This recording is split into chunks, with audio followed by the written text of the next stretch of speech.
Hello guys, in this I'm going to show you how you can withdraw on KuCoin, but first I wanted to tell you that don't forget to subscribe, because at 10,000 subscribers I'm going to show you my YouTube revenue statistics and my growth strategy, how you can make money online.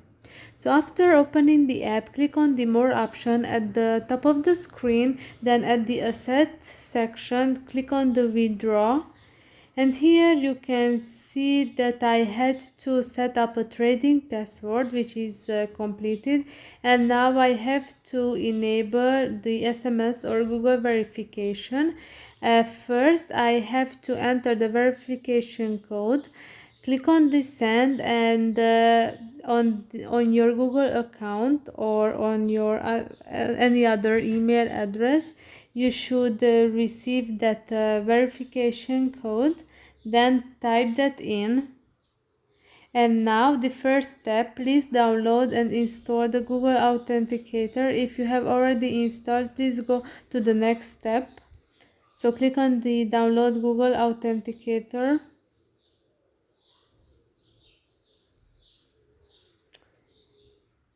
And then okay, already installed, continue. The second step is please scan the QR code or copy the private key to Google Authenticator.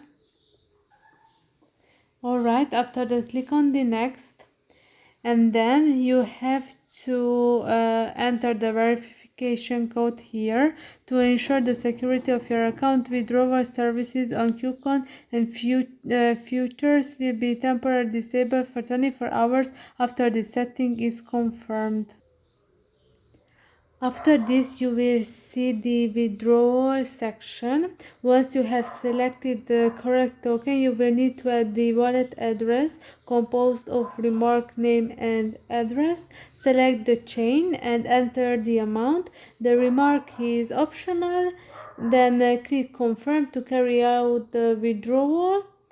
And there will be the security verification. You have to type in your trading password, the email verification code and Google verification code, and after that you have to click on the submit, and then you are all set. You can withdraw in this way on this app. I hope this video was helpful for you. If it was, please consider subscribing, and see you in the next one. Bye bye.